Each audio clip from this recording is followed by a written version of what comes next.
Hey everyone, so today I thought I would do another girl talk video because I haven't done one for a little while. In this video I thought I would cover stress and overeating because I think stress is a major problem that not only girls, obviously I just named this thing girl talk, but guys as well, a lot of the things apply to. It gets a lot of people down a lot of the time and I think it's really common. I wanted to talk about eating and food problems and things like that as well recently. Well, for ages, but recently I wanted to talk about it. But I wasn't sure how to tackle it because there's a lot of different things to do with food that I think a lot of people struggle with. But I think overeating is one that a lot of people find difficult. I think the two can go hand in hand. So because stress can trigger overeating as well. So first off, I wanted to say that I'm obviously not a psychiatrist and I'm not qualified and giving you like the most perfect advice and everything. I'm just going to be giving you what helps me deal with stress and overeating. I never used to be someone that got affected by stress very easily at all. I've always been more of a laid back kind of person and I don't get bothered by things really easily and agitated and stuff. Maybe it comes with age, but since I've grown older, I'd say from about 20, I get stressed a lot more easily and I hate it. It really frustrates me because I don't know where stress has come from. And like at that age, I've moved out and you have a lot of responsibilities and stuff that come with that. You can get stressed about such small things, but it's just when they all build up. You never know who's like getting stressed out really easily in life. None of us are perfect. I'm not always sitting around like, oh yeah, that's cool. I've written some pointers about these things, so I'm just gonna go through them. So a lot of stress is how you react to a situation. I just think nowadays we're really bombarded all the time with pressures. So you've got pressures of like, it could be school, it could be work, then it's how you look, then it's bills, getting things done on time. What stresses me out usually as well is if everything's kind of planned and something's unplanned and it comes into my to-do list of the day or something and I'm like, oh God, like but a lot of that is how you react to it. So what I try to do now is not to react so quickly and badly to things and try to just take them in your stride and just think, okay, I'm gonna try to get that done. Hay fever. And in a way, just trust in yourself that you can get it done and that if you don't, it's not the end of the world. It's kind of like an old school idea of the action and reaction. Okay, so I feel like a lot of people would say this one, but it always has to be said. The first thing that I do if I'm feeling like I've got a lot to do and it's starting to all pile up, is to write everything down, which is usually in the form of a to-do list. I go through all of them and think about them or list them in order of priority. The best way to work through it is by tackling what's stressing you out most first, because it just makes sense, right? As you work your way down the list, even if you don't get everything on the list done, you've got the most stressful and maybe the hardest things out the way. It just takes a load off. That's quite an obvious one, but it always works for me. And also what I find a lot of the time is when I've written my list, I'm actually like, oh, that's not actually as much as I feel like was in my head. Even if when you're feeling stressed and you haven't tackled them all yet, just take a break. I think your mind works best when it's clearer. So even if you take a 5-10 minute sit down, have a cup of tea or something, and then you think about, okay, well I need to do this to tackle my first thing. Even if you take 5 minutes to do like a mindfulness exercise, eat something.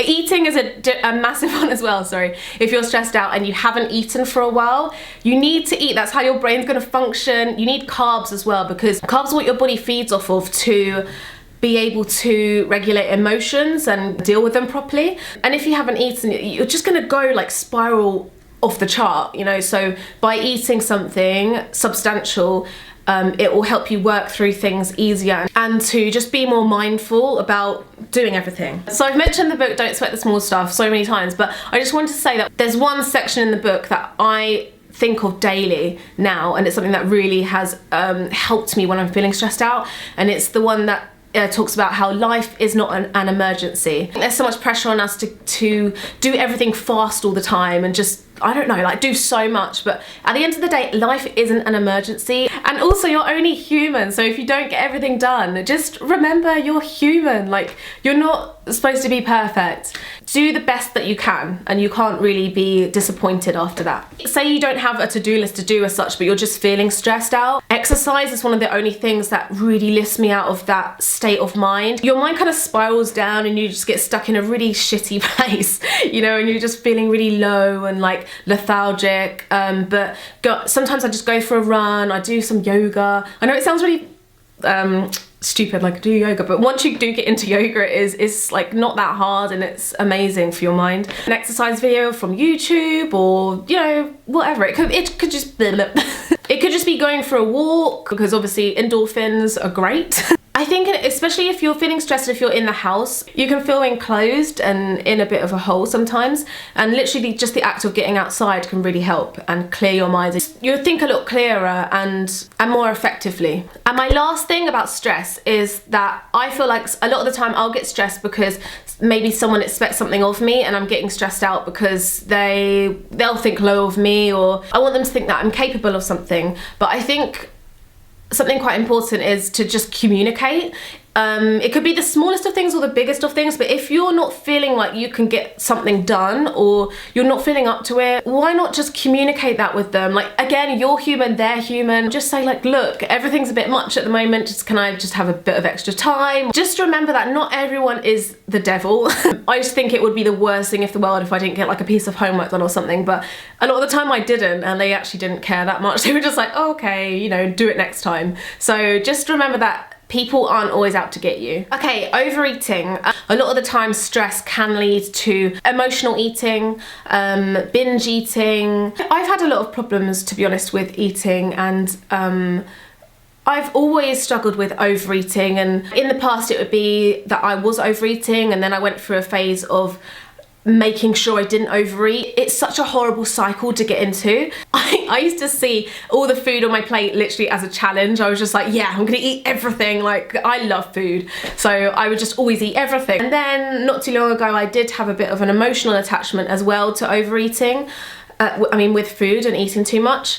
And then you really have to get into tune with your mind, with your body, and about what you're actually thinking and feeling, and that helps greatly, and you're not mindlessly eating. So I've kind of got my overeating locked down recently, but sometimes, like last night, this is why I wanted to film this today, I just kept eating. I know I should have stopped eating, but I was just like, oh, sod it, like, it was really tasty, so I just wanted more and more. And in a way, like, feeling full gives you this satisfied, whatever you had a yearning for is just, it could be emotionally as well, like it fills you. So, but then afterwards I just felt crap. I just felt really like bloated, and like I couldn't move around properly, and just horrible. So maybe I'm babbling. So overeating, firstly, is when you've eaten enough for your body, you feel full, but you just ignore that kind of signal that your body's telling you that you're full. So look at your relationship with food. Ask yourself the question, why are you eating more? Is it because you're upset? Is it because you're happy? Is it because you're around other people? Is it because you're on your own? When I'm feeling full, I just take a second. I'm just like, okay, your body doesn't need more. You've had all the nutritious food that you need. I just try to separate that. Okay, you're feeling upset, but food is not going to solve that problem. You're just going to feel worse afterwards. And what I usually think when I'm like looking at my plate and I know I'm full but I have the urge to keep eating is to just think to myself, what's your body going to do with that extra food? It's going to take your body a lot longer to process that food. If you're going to bed soon afterwards, you're going to be lying there like quite uncomfortable because your body doesn't digest well when you're laying down. If you think of it in a biological sense rather than, oh, it tastes good, I want it. Just think about your body. You need to respect your body. The quickest thing I do is to just throw it away when I know I'm full, because then you're not tempted to keep picking at it and to just be staring at it and then bah. And then if I get hungry later, that's fine. You know, I'll go back and I'll eat more of something else that's healthy or not.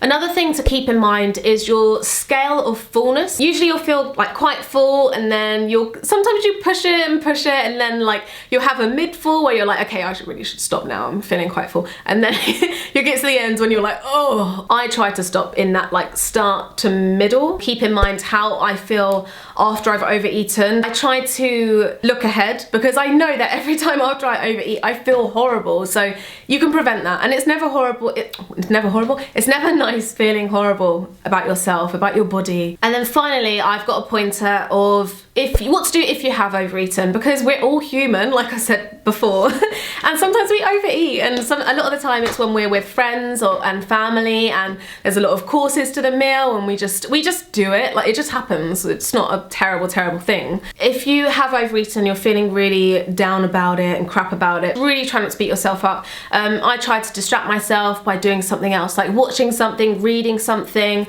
I often will just do some housework because I'm moving around. I wouldn't suggest to do any vigorous exercise straight after eating a lot, because it's just not going to be, it's not good for your body.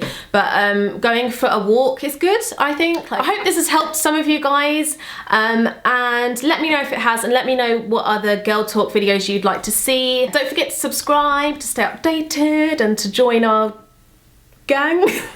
And you can follow me on Twitter and Instagram. I'll link them both down below, and I'll see you guys soon. Bye. Mwah. I haven't worn these out yet, but I saw them on Rosie Londoner, and I was like, I have to have those. I think I got them they're from Topshop, yeah. But oh my god, Riley's chewed them. And also I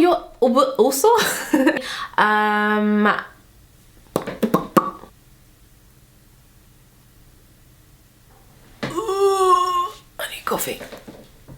That looked like I was doing a poo.